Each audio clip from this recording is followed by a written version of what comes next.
Beautiful music playing here on your number one station, RX Radio, and you are listening to The Fatboy Show. This is the show that starts your day, and it is the most ultimate radio show in the universe. So ultimate that even last week we were able to stage the show at Writers Lounge at Acacia on Acacia Avenue, and it was so awesome. We got to meet up with fans, and we drank and we ate and we danced together. Olive got groovy with some of the attendees.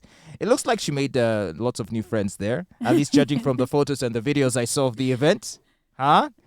Did you have a good time? Yes, I had a good time. Well, the good thing is we're going to do it again in 2 weeks' time. So it's every second and fourth Thursday of the month. We'll be having the Fatboy Show, a Writers Lounge special live edition. So make sure you're there for the next one. And by the way, it's absolutely free. Well, speaking of free things, let's talk about integrity. It doesn't cost you anything to have integrity, but sadly, too few people have it. And if you were to ask the ladies, they would tell you that, in fact, it is men who have none of it. Men are creatures of zero integrity to the extent that you can easily tell when they're guilty of something by seeing how they react when you bring it to their attention. Today on The Fatboy Show, we're asking the question, is it true that men only get angry when you accuse them of something if they are guilty of it?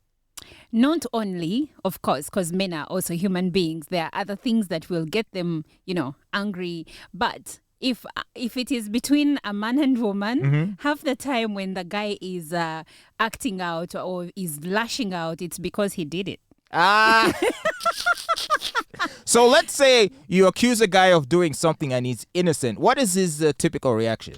If you've not stolen something and people are like, Fatboy, you stole this, you're like, wait, me? Really? How could you think of me like that? He is surprised and shocked that you could even think about that, but he's not lashing out. But now tell him you cheated on me and he actually cheated on you. He'll get angry? He's going to get angry. He's going to blame you for things you don't know about because he's trying to cover up and trying to be in control, because by the time you find out he's cheating and confront him, it's more like he's now losing control. You're in charge. So he has to take that power back. Well, I would invite men, and you're right, because that is how we tend to give ourselves away. I would invite men to learn the skill of deflection. So to deflect, it's like when someone throws a punch at you, you kind of do like this, so you deflect the punch. So you do not lessen the speed or the force, but you deflect it into a different direction. Yes. All right? So the force goes the other way. So when someone confronts you, claiming that you are guilty of something, rather than try to absorb it and to process it and to react to it, deflect it. First, start by pretending you didn't hear. Wow. You didn't hear the accusation. So every time I talk to a guy and he pretends and I have to repeat myself. Yeah, so first pretend you didn't hear it, and then that'll do two things. First, it'll make her second guess herself, like, wait, about what is he thinking? Maybe I shouldn't have asked him. Okay, let me chill. So she'll back I'm off. wrong. Or maybe I'm wrong. The second thing it'll do, it will buy you time to think about your response or your excuse. Okay. Because too often, if you're sort of quick to react to it, you will say things which might give yourself away. Yes. Because you haven't had time to think about the implications of what you're about to say. And because speaking of the cuff in most cases is going to land you in trouble. Yeah, because you said, but come on, I was in the office that day. And then maybe it turns out like maybe the office was closed for renovations. But you see, you didn't think through. So now you have trapped yourself because now you have shown that you're telling two lies. Do you see? So that day you were not at home, but at the same time you said the office was open, something like that. So basically, before you respond quickly with an answer, you first deflect the question, pretend you didn't hear it, and then use those few seconds you've bought yourself time as time to think about the implications of how you would like to respond. So if you were about to say, but no, honey, I was at work. Use that moment to assess which day was it? The defensibility of that statement. Like, okay, if I say I was at work, wait, was office open? Yes, it was. Was it a public holiday? Was it a public holiday? Like, you have to think through all those steps like lightning fast. But you see, there are people who can't think on their feet. That's my point. You have to, and that is why there are some people who are good. Like, they can just come up, they can just dazzle you with barrage of lies and with all the confidence. And these people are experts, you know, they're trained.